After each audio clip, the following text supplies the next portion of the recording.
These guys survived the David Kahn era of Timberwolves basketball and live to tell about it. It's Flagrant Howls.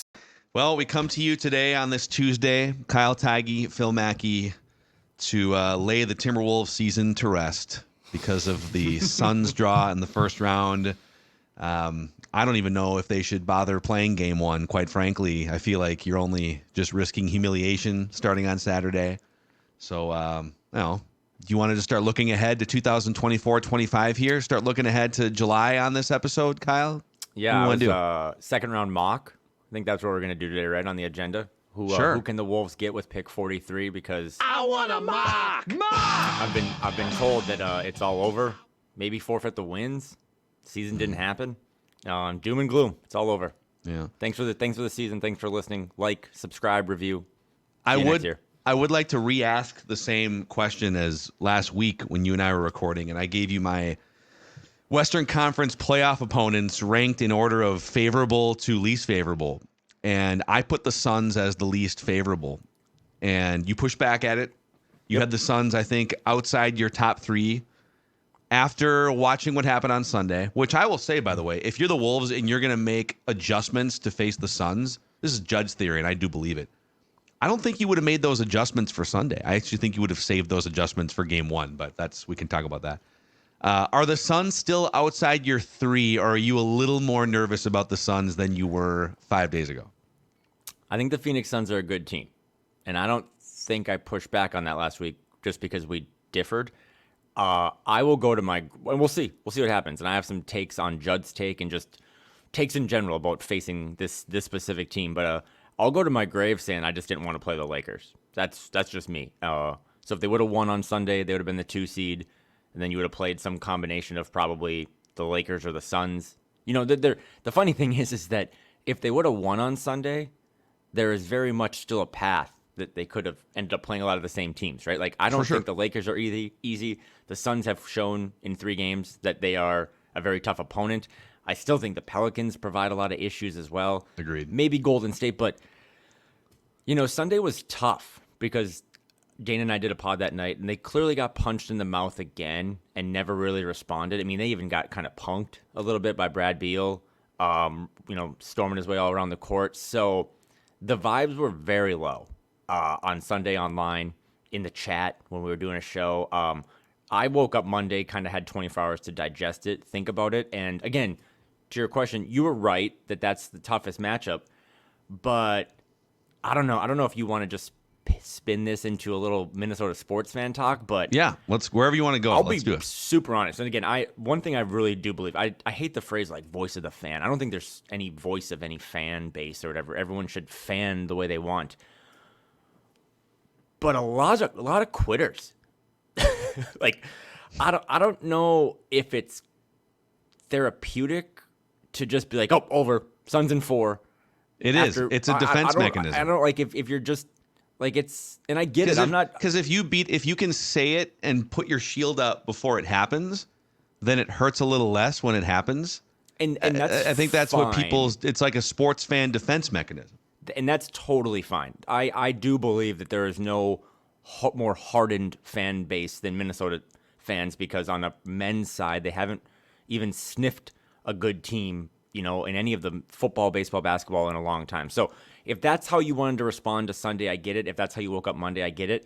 I just am the complete opposite. And I don't want to share too much about, like, I'm probably the pettiest person, maybe borderline on being a douche, but like, I want to compete in everything, including getting my bags off the carousel, like, just anything I can compete in. So you check bags, huh? Yeah, I check bags. I got a lot of stuff to pack, a lot of shoes. The Suns are going to present a ton of problems. But I've watched the Minnesota Timberwolves for far too long that whenever they get even remotely a sniff of their own bleep, they just, like, don't meet the expectations. They don't play to the moment. So if they were playing the Mavs or the Clippers or the Lakers in the first round, the whole narrative would have been like, well, they were 3-1 against this team and they looked pretty good and like they should be the favorites and this is our year. And then what if they just get punched in the mouth on Saturday and now they're down 0-1 and it's like, wait, whoa, where did that come from?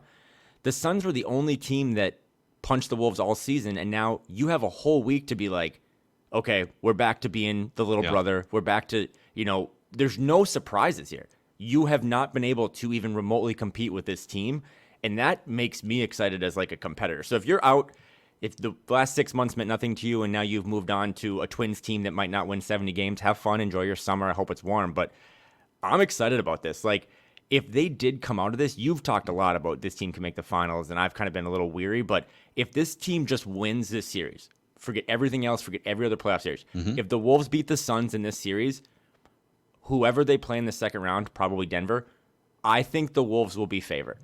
Because I think the media will look at it and be like, whoa, they played that team. They never beat them in the regular season, and they beat them in 5, 6, 7, and now they're fearless.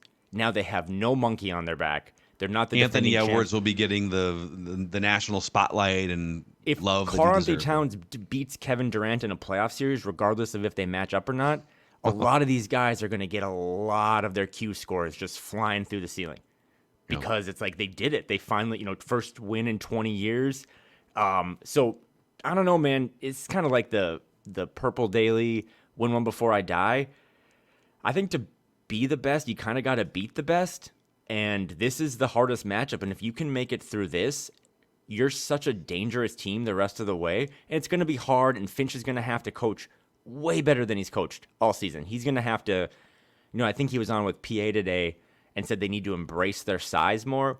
That's probably how they'll match up early is we got here being big. We're going to stay big. Yeah. But like Dana and I talked about, if that doesn't work, if Karl on KD doesn't work come games 1 and 2, Finch is going to have to pull the plug and say, I'm going to go small. And just be like, big ball, size matters. That's still our thing. But this is, Dana was talking about chess. This is more of like boxing to me. You gotta punch back and you got to do things that maybe we haven't seen before. Maybe that's Nikhil starting alongside Mike and Ant and, Jaden at the 4.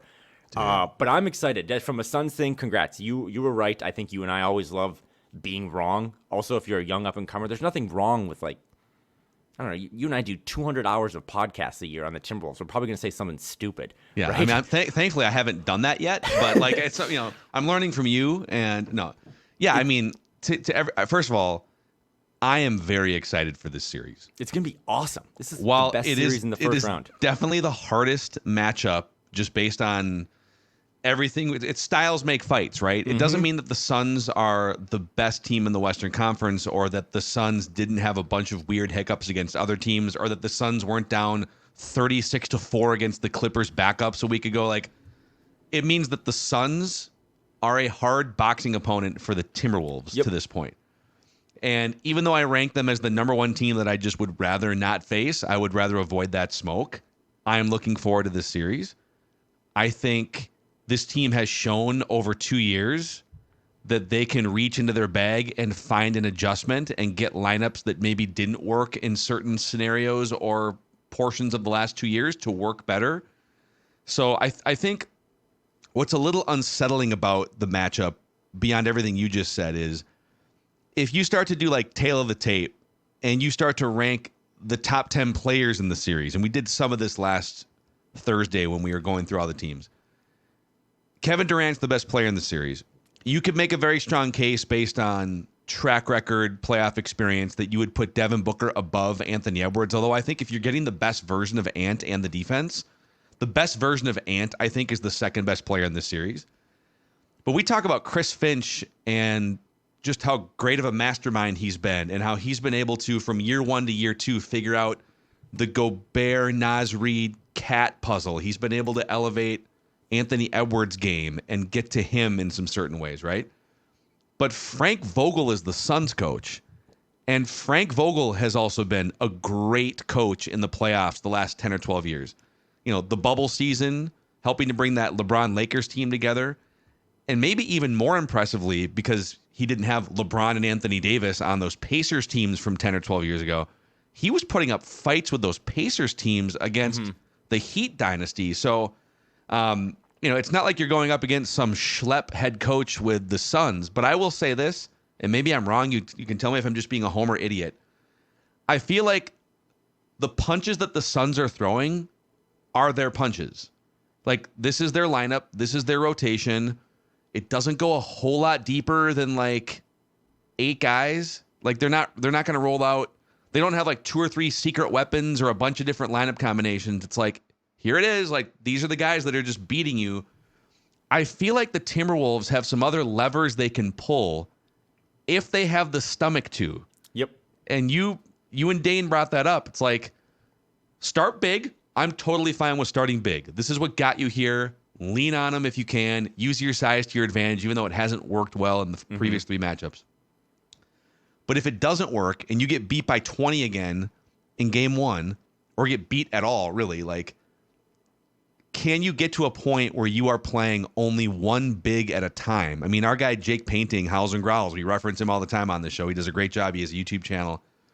And he said he's going to put some film reviews out this week. He was tweeting up yesterday, 2 days ago, and said, based on my early study of this, it feels like the Wolves need to only have one big man on the court as often as they can, which is a complete deviation from what got them flirting with the 1 seed to begin with, right? Do they have the stomach to do that, win the series in a different way, keep everyone's ego bloated, and keep everyone from, turning on the coach? I don't know, man. Like, it's going to be a really interesting chess match from that perspective. And again, back to the original power rankings of who would be the hardest. Yeah, you were right, and I was maybe wrong. Although, again, I still think the Lakers would have been tough, but like, there isn't an easy matchup in the West. This isn't the East where the playing games are the Bulls and the Hawks, which ironically are probably the 2 biggest opponents that have given the Wolves hell this year. But in fact, if you could have just won like, an extra game against the Bulls or the Hawks, ironically, you might be. And, all season when things were going really well for the Wolves, there was this notion of do it in the playoffs. I mean, I'm just trying to call it, Phil, how I see it, because I thought the timeline on Sunday was embarrassing. And it's like, I get wanting to, you've been broken up so many times, you don't want to do it again, but that's just not how I enjoy my sports. So, like, kind of bring it on. Like, what have the Suns done in the postseason with this team specifically? Actually, I'm glad you brought that up, because it was a different iteration of the Suns, different coach, Chris Paul instead of Kevin Durant. But not that long ago, the Suns looked like the dominant team in the playoffs, and then 2 games into the finals. Mm-hmm. And the Bucks took a deep breath. Oh, boy. Whew. Really tough first 2 games. Mm-hmm. Let's go back to the drawing board. Let's adjust. Let's throw a counterpunch. They found some things in games 3, games 4, and all of a sudden it was Bucks in 6, right? Like, in the NBA, what you see in 2 or 3 games of sample size doesn't have to be how it plays out in game 4, game 5, game 6, playoffs versus regular season. And the Suns, and there's still Devin Booker was a featured piece of that Suns team that blew a 2-0 lead in the NBA Finals to the Bucks. So, like, you can counter what they're doing. We just have to see if the Wolves can do it. And then, like, there's a whole box of questions that opens up if they don't, right? Like, if the Suns beat this team in 5 or 6 or 7 games, then what does the offseason look like? Again, my point is just on this keep the same energy vibe. Every time the Wolves did something good, it was like, do it in April, do it in May. So, yeah, I have seen that Devin Booker is 11-1 against Ant. That Ant is 0-8 against Bradley Beal. I don't know, do it in the playoffs, right? Like, why is that not the same energy? Do that stuff in what has Bradley Beal done in the postseason, What has this trio done? I've kind of befriended some of like the PHNX guys, kind of like DNVR that cover the Nuggets. Really good group of people covering the Suns, but they posted an article like 8 days ago. Could Frank Vogel be a one and done head coach? During those 2 Clippers games where they lost the first Clippers game and then were down 6 in the back-to-back against the Clippers, and they didn't play Kawhi, Paul George, James Harden, or Russell Westbrook.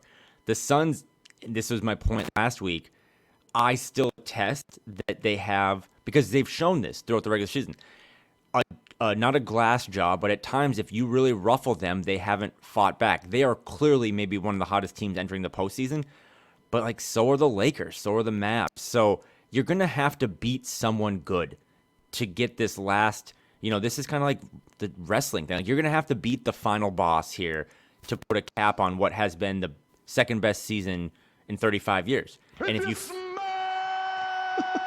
exactly. And if this team flames out, then you have answers about guys that you and others and have had questions about for a long time.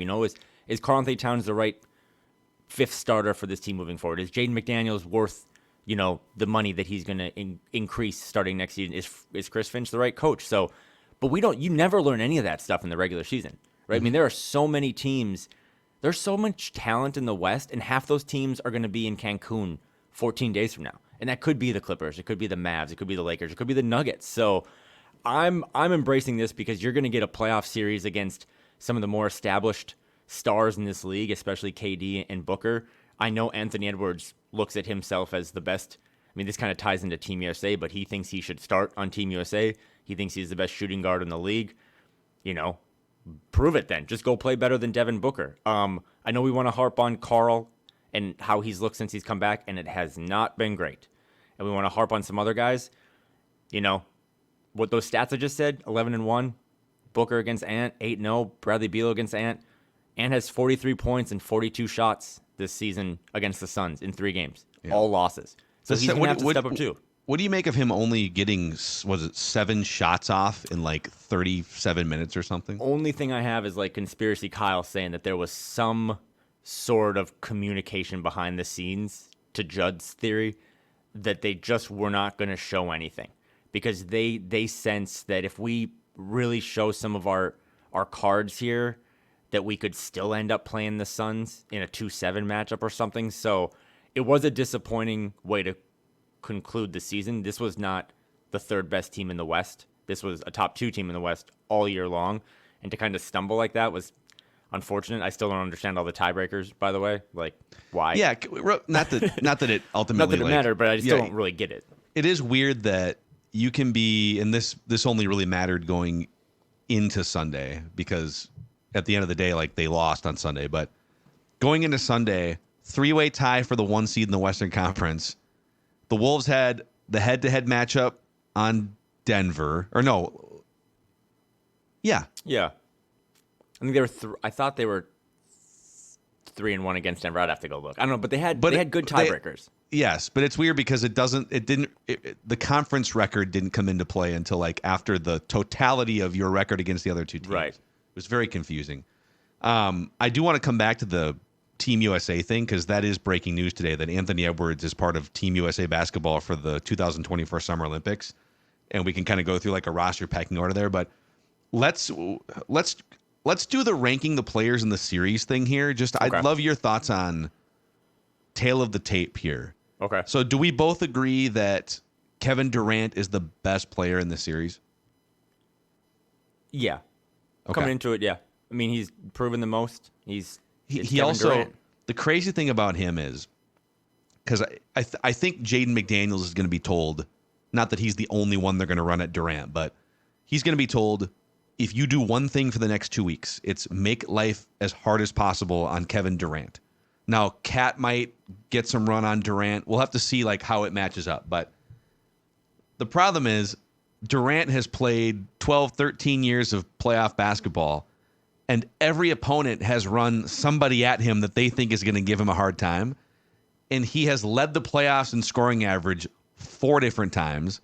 A 5th year, he averaged 34 points in 3 series and didn't lead the playoffs in scoring average. So it's tough because you can sit here on paper and be like, okay, if this doesn't work with Cat, then you can run Jaden at him and you can run Kyle at him over here and run this. For 12 years, everyone's been running everyone at him, and he still scores 32 points per game in the playoffs because he's ridiculous. So, until proven otherwise, he's number 1. Who's number 2? Who's the second best player in the series for you? I think it's Devin Booker until Ant proves otherwise. And yeah, I'm clearly an Ant guy. So I would love for us to do a pod 10 days from now where it's hey, remember when we had KD 1 and Booker 2? It's been Ant 1, 2, 3, 4, and maybe Ant Jr. 5. I'm willing to be wrong again. There's nothing wrong. There's no issue with being wrong, producing content. So it's Booker. He's gone farther. He's done more. He has a longer resume. But that should be something that gets printed out and stapled at Ant's locker. It's hey, man, you're not even one of the 2 best players in this series. You haven't been able to do anything against any of these guys. You look up to KD. You've never beaten Brad. Your bad record against Devin Booker. Now's the time to just like the Wolves have done all year by wiping away one embarrassing record after another. Just Ant, you can Anthony Edwards can probably just buy himself a starting job on Team USA in the next 10 days. If he just completely outplays Devin Booker on both ends and just makes his life a living hell like they've made his life a living hell all regular season. Yeah. And I do think, because we've seen him elevate, Anthony Edwards averages like 5 more points per game in the playoffs than his regular season career. So is that him long term, where he's just a guy, he's one of those rare dudes that's just a dog and he elevates playing the best players in the world? To this point, it's been yes. But I'm with you. I think he has to prove it in this series. So it goes Durant, Booker, Ant 3. Is Gobert 4? Is Cat? Here's the problem. Like, I think it's Gobert or Cat above Bradley Beal. At least this, like, Suns version of Bradley Beal. But with Cat, I'm talking about like the regular season peak version of Cat being maybe the 4th best player in the series. If we're getting the erratic, rusty, inconsistent version of Cat, then I wouldn't put him 4th on this list. So what's 4, 5, 6? Gobert's 4. I mean, he's playing some of the best basketball of his career. Maybe he's slipped a third of a step defensively, but offensively, I mean, he was giving the Suns real fits, and that's just another kind of topic to focus on, or to put a pin in as the series starts and moves forward. Is you don't really want to have the offense running through Rudy Gobert, but he did have like 11 straight points in that third quarter as they were kind of making a run back because they don't have an answer for him. And as you dive into this Suns team, they're so loaded. They have a traditional kind of big 3, which has not a lot of teams really lean into anymore. But like with Nurkic, for example, once he's off the floor and he can get into a ton of foul trouble, both just setting some illegal screens, just he's a very physical player. Mm-hmm. And that's the one thing the Suns have shown in 3 games against Minnesota. They just are the more physical team, and that has to change. Like, that just has to simply flip if Minnesota wants to start getting – I even heard Ant after the game on Sunday talk about, like, free throws. I think the Wolves had 31 and the Suns had 18. So it's like – it's not free throws, right? There's a difference between being physical and like getting fouls. Yeah. But if you get Nurk off the floor, they don't really have any other size. Like, they have Drew Eubanks, Oregon State's own, but they don't really. The fans don't like playing him. I don't think the coaching staff likes playing him either. So to me, it's Gobert 4, and then 5 and 6 would be who can prove more of the doubters wrong. Because as much Karl doubters as there are in this market or in general, there's a lot of people that don't really think Bradley Beal is good either. And he's maybe playing his best basketball of his career. I mean, he's been cooking these last 2 weeks. So it's a great situation for him because he's like a proven 30-point scorer on a bad team, and now he gets to sort of nestle in with these other 2 future Hall of Famers. But it's like you've got a 30-point scorer sitting in here. If he needs to unleash it, he can. He doesn't have to with this team. So yeah, it's kind of like Towns or Beal, flip a coin on 5 or 6. Yep. And then it's a bin of like Nurkic, Nas. If Nas is getting the minutes and if Nas is playing like Nas, I think he's probably next. But then it's like Nas, Nurkic, Grayson Allen led the league in 3-point percentage. Mike Conley. I'd even like stump for Royce O'Neal is a good little role player for the Suns too. And then whatever Jaden can bring, like, how do we fill out the last 4? I would have Beal and Karl 5 or 6, and then I would definitely have Nas with a bullet at 7. And then, yeah, if you reside in the Valley, you're going to have Royce O'Neal, Eric Gordon, Grayson Allen kind of rounding out that top 10. And if you live in Minnesota, you're going to have guys like Nikhil, Mike Conley, obviously, maybe even Kyle Anderson if you're a slow-mo guy. I do wonder where slow-mo will fit into this type of series because – Frank Vogel is a really good defensive coach, and anytime Kyle's on the floor, whoever's assigned to him is probably just going to be way off of him. So even Kyle's kind of duck-ins to these little mid-range floaters, that's not really great offense. He's great defensively, but can you just find other guys? I mean, fouling out isn't a be-all, end-all stat, but Jaden just doesn't really foul out anymore. And granted, the NBA has tweaked some of the rules and stuff, but to me, if Karl or Jaden are in the game, they're just on KD. And that's like the first thing. And then everything else cycles down. So, yeah, the ranking of the players, the hierarchy, the top 10, it's probably pretty mixed, right? Like you probably have each team has 4 of the 8 best players. But Minnesota still has depth and other levers to pull. Like I said, you can start Nikhil. You can, start Nas. You can do so many different things to even get bigger or to get smaller. Phoenix is going to basically play those 3 guys and then just surround them with shooting and occasional, Nurkic. And I think Nurk is better than most people think, but I think getting him off the floor will be a really big step for Finch and these guys, because then the Suns will still guard Ant with this kind of triangle defense that Dane's been talking about. But if there's no one at the rim, man, I mean, there should be no reason that the Wolves, whether it be Ant getting to the rim via not straight line drives, but, more creative play calling, moving the ball around, trusting the pass, all that stuff. But also, I don't think Rudy should play any less just because you got to go smaller. If anything, Karl's minutes have got to go down, Nas. But Rudy, to me, again, 10 for 10 against the Suns the other day or something? Like, yeah. He has to play as much as possible, if not more, because defensively he still gives you so much with rebound. I mean, the Wolves give up 13 offensive rebounds on Sunday. We can't go back to that Memphis series where you get out-rebounded and that's why you lose. So Rudy's got to play a lot, and then offensively, if they're small, punish them. Like, that's what Finch is going to do for games 1 and maybe game 2 is we have to lean into our strength and our size and punish them when we're bigger than them on the court. I don't know if I can do another playoff season and another offseason of a Rudy Gobert team gets bounced early in the playoffs, and it's because Rudy Gobert gets played off the court. Like that game on Sunday, Rudy was the reason why they came back and cut it to like 9. I mean, just feeding him in the low post and him playing some defense. To me, it's a lot of this is going to be on Anthony Edwards making correct decisions, which we've seen way more this season than any other year in his young career. Making correct decisions. I think you're going to he might have to average like 9 assists in this series. If they're going to play that triangle defense and they're going to make it a mission where, dude, you're not going to get 24 shots off. We're not going to let you beat us and score 32 points. Okay, then can he find other ways to find Rudy? Can he find other ways to get guys open in the corner? I mean, a lot of it's going to come down to Anthony Edwards solving a Rubik's Cube, I think. And because I don't think you can win this series by just leaning into defense. This is a team that held the Wolves offensively to 87 points in their second matchup. So, like, you're going to have to find a way to score 112, 115 points, which is going to take more offense than they've shown in most of these games, quite frankly, despite, like, some of the garbage time comebacks. I keep going back to this in terms of stat porn, which we haven't done that in a few weeks on the show. I know, like, the matchup is weird and the Suns have dominated, but historically, the number 1 net rating defense in the regular season translates very well to the postseason. The last 30 years, this is like the 3rd time in 7 months that we've gone over this statistic. And it's more noteworthy now to calm down some of these nervous, anxious Wolves fans than ever.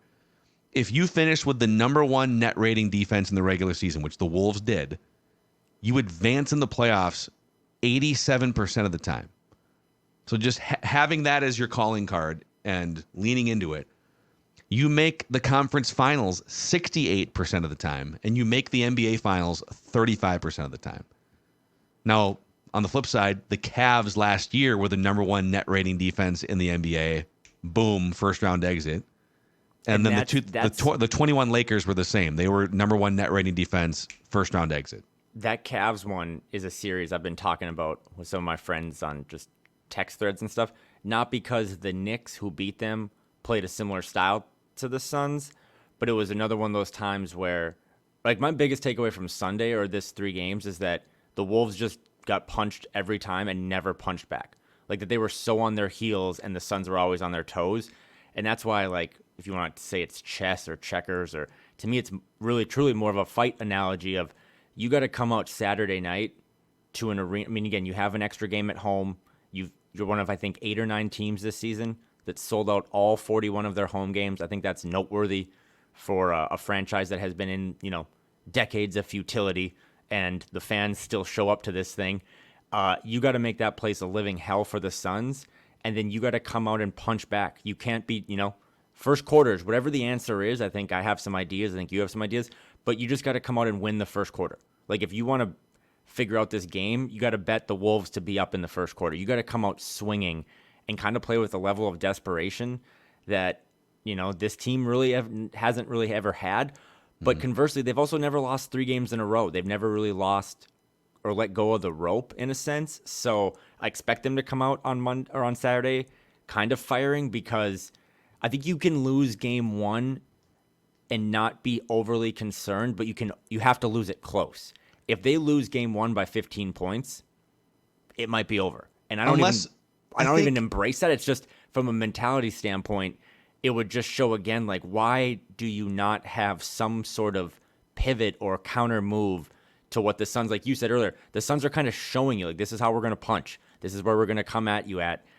If you can't address that this week, then that goes to a bigger picture of, are all the right pieces in place for this franchise, a franchise that we don't know who the owners are, but at least we know all 8 of the best players are signed for next year. The coaching staff signed for next year. You got to figure out, are there any holes in that hierarchy?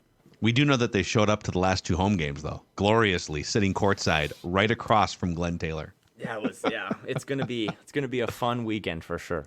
Man, I hope that, let's say this thing is still lingering at the end of the Sun series, and the Wolves, what would be the home dispatching? Game 5. Let's say because it's what's the first round? Is it 2-2, 1-1-1? 1-1-1, yeah. So you go to, it's either Game 5 or Game 7 at home, and they knock off the Suns in Game 5 or Game 7. Can we just get like one high five, Glenn and Mark? Just one. Doesn't have to be a truce, just an awkward high five as we celebrate the Wolves moving on for the first time since 2004. What do you, just peel it back a little bit to this Minnesota sports discussion?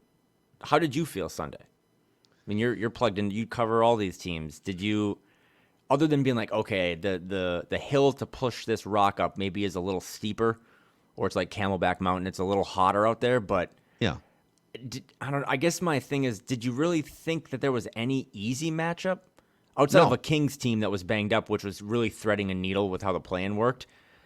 The Wolves have had a great season. This has been a lot of fun for you and I and the listeners in 6 great months of basketball, but it's a completely different language now, and if you can't speak it, then we're just going to have more clarity on who you trust moving forward with some of the stuff. I mean, you know, even to like the sit-start stuff, if Jaden, to your point about I told Dane that I think if Ant averages 10 assists in any game, that they'll win that game. Like, that would be a barometer for me. It's like, if Ant has double-digit assists, that means that he was making the reads, he saw the rain coming, and he figured it out, and they probably won that game. But like, if Jaden can't hit these spot-up threes, despite being, all-world defense, then just play Nas over him more. Like, if I'm Finch, and maybe this is a thing he knows by talking to either new ownership or old ownership or whatever, but he should feel empowered to do what he did with D'Lo. Make the best decision for the team, regardless of politics. Like, who cares? As long as Anthony Edwards is out there, that's part of the benefit of this being his team now. Whatever helps Ant get unlocked, because, again, a lot of the issues that they've had against the Suns, you can't be the face of the, this is like the quarterback stuff, Phil, for football. You can't be the quarterback and get all the love when your team wins, and then when your team loses, not get all the heat. Yeah. And 43 shots or 43 points on 42 shots, that's heat. That's you not being able to figure this out. So if he, 2 weeks from now, is the best player in this series, I don't think any other analysis matters. If Anthony Edwards is the best player in this series, which he has not been for the 3 regular season games, they're going to win the series in 6 games. And I think they are going to win the series in 6 games. Oh, so okay, wow. There we go. There's your prediction. Wolves in 6. Wolves in 6. So they win on the road. Games. They beat them in. They demoralized them in the Valley. I think they split at home. They split in Phoenix. I'll be in Phoenix for all these things. Win Game 5 and then close it out in Game 6. I think it's a 7-game series, and that's fine. 7 was more of me hedging my own emotions of like, oh my god, if there's a Game 7, I'm not going to it. I'm doing a darkness retreat.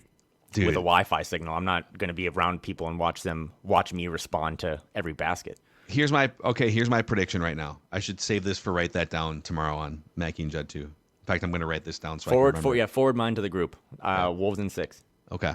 Wolves in 7. Okay. Kevin Garnett shows up for Game 7. That's my prediction. I'm not reporting. I don't have any inside information.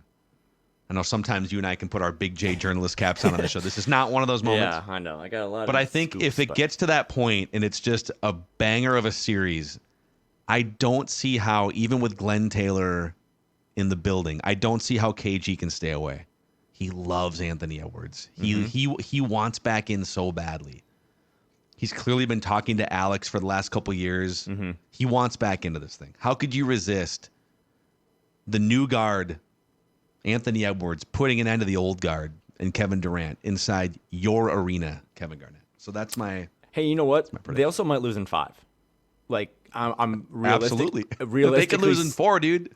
They're more likely to lose in 4 if they can't get out of Phoenix. Yeah, no, I mean, I would be shocked if they lose games 1 and 2. Like, real shocked. I know Wolves PTSD, but I really am excited. This has been Dane always jokes that it's no longer like faux pas to be a Wolves fan. If anything, right now in this market, being a Wolves fan might be the coolest sport you can cheer for. But I think game 1 on Saturday, I mean, I don't know if you've seen ticket prices, but yeah, what are we at right now? GDP of Colombia to get into this What's the secondary market right now?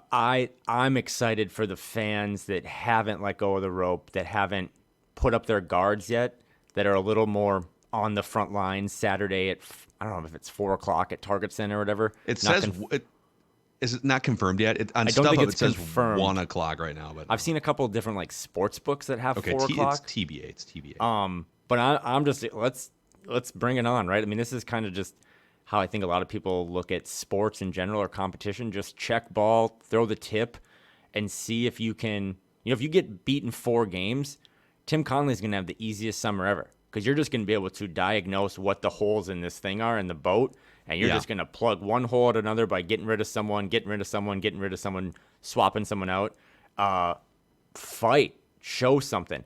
You've talked a big game. You've erased a lot of demons and ghosts for the last 20 years, and this is the final boss. Go beat them, and then if you come out of that and Ant at 22 has surpassed Devin Booker in kind of the hierarchy of shooting guards, and Karl-Anthony Towns has a playoff win against Kevin Durant, it's going to kind of be house money. They're going to be the most dangerous team. You've beaten the brakes off Denver this season. But you're right. The variance here is very high and wide, and that it would be hard to not at least mentally accept the fact that they could get swept or beaten 5 games by a team that has smoked them in 3 games. Like, it is within the realm of possibility that they could lose this. I don't think if they played the Kings, I don't think getting swept is in the realm of possibilities. Losing a series against any of these teams is.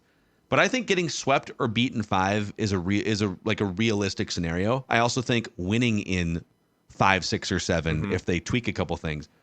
But to your question earlier, just about how do I feel sort of surveying the fans and the feeling, there's this palpable sense of doom from Minnesota sports fans. And by the way, you can feel it in the arenas and the stadiums. Yep.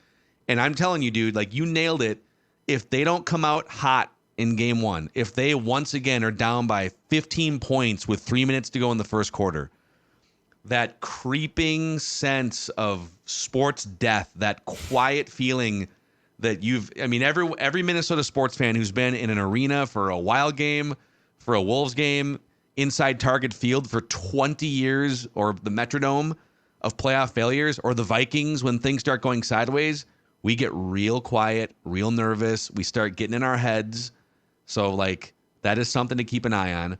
I'm trying to thread the needle between across Score North and on these podcasts. I think it's important for us to have high standards for our Minnesota sports teams, because I do think media volume and the noise of fans and the expectations of media and fans, I do think that matters to some extent. And that's why on Purple Daily, we criticize the Vikings if they aren't pushing towards some blueprint that is win a Super Bowl. Yep. Maybe not like tomorrow, but are you on a path to winning a Super Bowl? So I personally, and it sounds dumb because it's like, I don't have any influence. I'm just like sitting in this office with a microphone wearing a Gopher hooded sweatshirt. Like, no one listens to me or gives a rip. But I think we should hold our teams to a high standard, because 1991 was the last time a men's team won a championship, NBA, NHL, Major League Baseball, NFL in this town. So, it's time to start winning some championships again. But, as I'm threading this needle, so yes, I want the Wolves, the Wolves should not be happy with just losing in the first round and, but it was a good regular season. It would be a failure if they lost this series. So I want to state that plainly. Facts. And even if the worst case scenario were to happen, it's not a dead end for the franchise, because you have a 22-year-old Anthony Edwards. You have a 23-year-old Naz Reid. You have 23-year-old Jaden McDaniels, and whatever his future is going to be. So it wouldn't feel like the end of something if they didn't beat the Suns, it would be wildly disappointing. It would be a failure. But you just said it too. Like, there's a couple chess moves that you can make in July that put you right back in the 50, 55, 60 win mix in the regular season. You run it back with a couple tweaks and a different set of characters. Like, there are paths forward if you don't go deep in this year's playoffs. So that's the needle I'm trying to thread. Have you ever been unemployed? Knock on wood. Not since I was 22 years old. Because, like, before I moved out to Portland, like, I just didn't have a job. And when you're applying for jobs or trying to reach out to people via LinkedIn or whatever to, like, network or grab coffee, like, the worst case scenario was just, like, what? Not hearing back? Not getting the interview? Yeah. Like, because to your point, and I'm not parsing your words, I think we're both on the same page here. It's just, what is the worst case scenario here? That they lose in the first round to a good team? And they still have Anthony Edwards, 22. And again, I'm really not trying to preach. This is just, I am a fan. That's why you hired me here. That's why Dane has me. From my fandom, it's like, it's not blood clots, right? It's not like losing a parent or like a kid. Like, worst case scenario is you get embarrassed and you got to go back to the drawing board with a 22-year-old Ant, 24-year-old Nas, 23-year-old Jaden, and maybe get a new coach or a new something, like, and figure it out. That's the worst case scenario. The worst case scenario for the Mavs, if they lose to the Clippers, is that, like, Luka demands a trade because he's had enough and he's been there longer. They haven't figured out. The worst case scenario for the Lakers is LeBron leaves. So he's 40. He's gonna be 40 this year. Angle of fear. It's like, if the worst case scenario here is you just don't get the job, then keep ripping out applications. Keep bugging people. Like, I just don't. Yes, this is the toughest job to get into against the Phoenix Suns, but I don't know, man. Like, Phoenix fans are also at the same exact time that they're cheering on their Suns, watching their hockey team get moved to Salt Lake City. That's not the Wolves aren't going to move. I don't care what cynical 75-year-old hiding behind a Where's Waldo 69 account is saying. Like, they're not going anywhere. You have that all your teams. Awfully specific. Right? You have all your teams here. Like, is that your burner? That might be my burner. Again, I'm not preaching. It's just, it's going to be me and, maybe a dozen other people in Braveheart costumes on Saturday. It's like, okay, they've never done anything. It's time. It's time for Ant, who has his own shoe in a movie and is going to be all NBA. Like, you tell people close to you that you're the best shooting guard in the league. Then just do it. You get more home games. You've been great on the road. You've dropped 40 in Phoenix with Karl also dropping 40. The regular season, when it was good for the Wolves, was the regular season. The regular season, when it was bad for the Wolves, needs to be the regular season. It's a clean slate, Saturday afternoon, Target Center, 55 degrees, hopefully sunny. Come, with a couple beverages in you and get ready to rock that place, because it's going to be the best atmosphere since Kevin Garnett left 20 years ago. By the way, producer Ross with some good information here that Vegas Insider currently has the Wolves as the 9th favorite to win the finals, behind, in order, the Celtics, the Nuggets, the Clippers, the Bucks, which... Yeah, get out of here. Really? Dude, Giannis is out for the first part of that series against the Pacers, right? They're playing the Pacers, I think. And even if they had Giannis, they were under 500 in the Doc Rivers era, so... miss me with that Milwaukee Bucks stuff here. The Mavericks, the Thunder, the Sixers, who have to get through the play-in. Right. So that's an interesting one. And Phoenix. Phoenix is just above the Wolves on this list. I'm telling you, however which way, if you just knew that the Wolves survived this series and advanced to the second round, that Vegas Insider, whoever it may be, it's going to be the Celtics, the Nuggets, and then the Wolves. Even if the Thunder advance, it'll be the Wolves.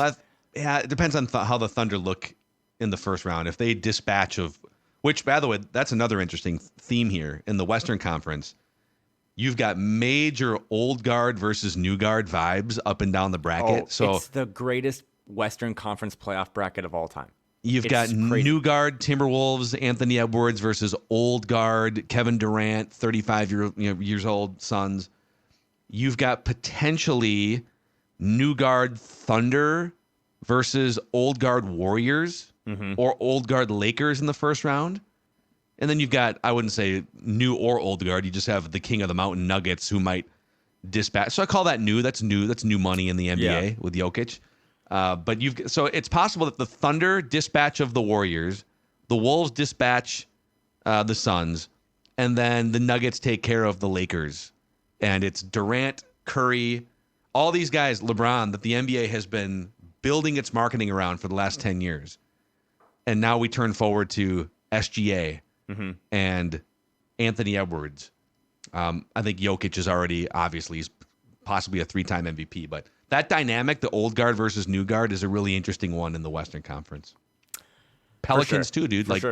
It could be like Zion taking out LeBron in the play-in, and they advance as the 7th seed. NBA narratives, NBA transactions, blockbuster deals, they all happen because of the basketball that's about to be played, not because of the stuff that took place over the last 6 months. So there's going to be a whole slew of new storylines and trade demands and stock up, stock down. But I don't know, man. You don't really pimp out singles in baseball. You pimp out and you bat toss home runs. So this is an opportunity for this organization that has had a pretty clean slate of chaos on the court, at least for the last couple of years, seems to be headed in the right direction, to hit a home run. And if you strike out, go back to the dugout, figure it out, come back with hopefully a better rotation, a better, lead manager, whatever. But I'm excited to watch these two teams play basketball because unlike any other matchup in the West, this one you have a week to know, okay, we've done nothing. And typically when this team has been kind of put against the wall in that situation, they've responded, except against Phoenix. So we're going to learn a lot, not just about Chris Finch and Karl-Anthony Towns, but Rudy Gobert. This is a similar style of opponent that ruined his reputation with that Clippers team. It's going to be a lot of guys shooting a lot of threes and a lot of spacing. Can Rudy, Rudy didn't have any backup when he was in Utah trying to defend that. He's got premier, I don't know if you saw Kendrick Perkins today, but he voted Ant, Jaden, and Rudy all defensive team first and second. So this is the best team Rudy's probably ever had from a defensive standpoint. This is the best group of teammates Carl's had, Ant's had, best group Finch has ever coached. So it is put up or shut up time. But for a fan base, I think you can walk into it Saturday fearless. And if the Wolves let you down, I mean, who among us, right? Who has not been let down by the Minnesota Timberwolves in the last 20 years? Yeah, let's wrap this podcast with. I just want to give you the reported 2024 Summer Olympics USA men's basketball team here. Anthony Edwards is part of it, and we saw. By the way, I'm less interested in the Olympics and whether they win the gold. Like, of course, I want the USA to win the gold, but I'm more interested in what this experience does to elevate Anthony Edwards, the Timberwolf. That's a good point. Because the World Cup absolutely elevated him. The time he got to spend with some of the best coaches and players in the world. And now this is an even better roster because now you get to spend the summer with Steph Curry and LeBron James and some all-time GOATs. Is he going to take another jump because of that competition? But it's LeBron, Steph Curry, Kevin Durant, Joel Embiid, and then Anthony Davis, Devin Booker, Anthony Edwards, Jason Tatum, Drew Holiday, Bam Adebayo, Tyrese Halliburton, and then it says Team USA Managing Director Grant Hill is keeping one roster slot open ahead of a July training camp, so they can just kind of add whoever. Yeah, probably Leonard Miller. Fit. Yeah, Leonard Miller would be a great secret weapon. There's two ways to look at that. And I had not thought about it since you even brought it up because it's just kind of a passing. A couple other things randomly, like the Suns' top assistant was hired today to coach BYU, so that's kind of an interesting wrinkle. I think he's going to stay with the team throughout the playoffs, but interesting wrinkle. Also, too, if you haven't yet, go check out the Rudy Gobert Players Tribune article. One of the coolest things ever and gives you another perspective of who Rudy Gobert is. But to this, Anthony Edwards is going to spend his whole summer just working out with historically some of the best players to ever play basketball. So that is another, what is the worst case scenario here? The Wolves get embarrassed. They're the punchline again for the 20th straight year, and then they have to go back into the lab. That's going to be great for Ant. I mean, he's going to make an all-NBA team this year and be kind of acknowledged as one of the 15 best players in the league. That'll be a $50 million bonus for him on his extension. But also he's going to get even better this summer. But if the Wolves could win this series, you also have an Anthony Edwards now who's going into the second round of a playoffs as a 22-year-old going into a summer, however far they could go. That's the biggest time for recruiting, man.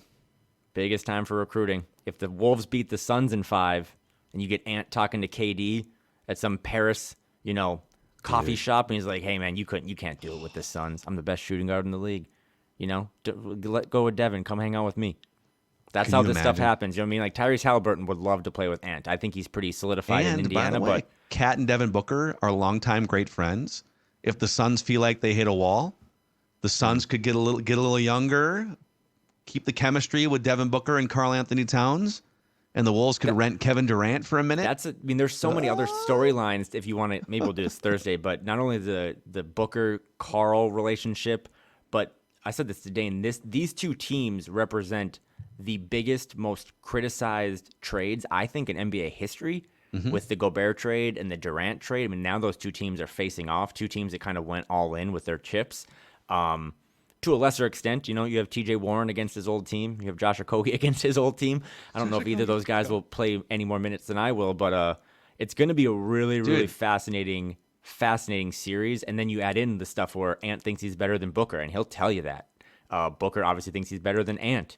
Bradley Beal thinks he's the president of the United States. And then Grayson Allen, who, if you go back and watch that Sunday game, fouled on every time he was playing defense, and he never got called for it. But he's also, you don't think playoffs always have technicals and suspensions or ejections and stuff. This is Grayson Allen, by the way, who signed a contract extension, is one of the best shooting guys in the league. He's incredible. He's also Grayson Allen from Duke. So when I talk about punching back, there's a good chance that then Grayson Allen will trip someone. So it's going to be a fascinating series with a lot of narratives and storylines, and it all starts on Saturday. Dude, you know what I would do if I were Kevin Durant and I had like 3 or 4 pretty good years left? I got one. Yeah. So he's starting this journey with the Suns because people have criticized him up and down for just joining an already ready-made dynasty in Golden State and then latching on for a couple of championships and ruining the league and turning the league upside down. And so he's been trying to get back in the good graces of, I feel like, the greater NBA fan base. If he just went around as a mercenary the last 3 or 4 Right. years of his career and won the first championship so the Suns have never won a championship. Obviously, the Timberwolves have never won a championship. This is what I mean. If I were him and I've made, $500 million playing basketball, or maybe even more than that, and people hate me, and like, what can my legacy be? What if my legacy is the championship giver at the end of my career? Mm-hmm. And I chase championships. Oklahoma City, ironically, would be, could you imagine plopping him back on this Oklahoma City team? I mean, they would win a championship. If you put Kevin Durant on this Timberwolves team, I think even in place of Karl-Anthony Towns, I think they would win a championship. That's what I would do if I were Kevin Durant. I would be a championship hunting mercenary for teams that have never won a championship before. His legacy is just like going to these small towns or these smaller markets and just like giving them their first Whole Foods. Yeah. Like, I know you guys have only had Safeways here forever, but here's a new grocery store. No, and that's another wrinkle of this too, is I think Kevin Durant's just one of my 5 favorite players. So to get to watch, I mean, I still feel things, or like, I think about the Grizzlies randomly because of those playoff series they fought, and you just are kind of tied to them for a while. I'm excited to be tied to this Suns team. I do love watching Devin Booker play. I love watching KD play. But as someone who's followed KD as closely as I think anyone that has followed him throughout his career, another little wrinkle, game 1, I would want to have my first game at home against Kevin Durant on April 20th. Let's just say that. Let's go, dude. Let's go. 420. Oh, I see what you're doing. Okay. I got you. I'm That's tracking a you good day to play Kevin Durant. now. Yeah. I'm tracking you now. By the way, the get-in price secondary market right now, according to Ross, is $52. You can get an upper deck seat at the top Is of that Roseville, true? Minnesota. I didn't think that would be that cheap. Yeah. Right now, I mean, we'll see if demand But goes up. that might be $52 for a ticket, and then Ticketmaster charges you $650 in fees. That's what it is. Yeah, 100%. Well, all right, we got to run here. Great episode. Thank you guys for supporting Flagrant Howls as well. If you haven't already clicked the like button and the subscribe button on the Score North YouTube channel, please do so.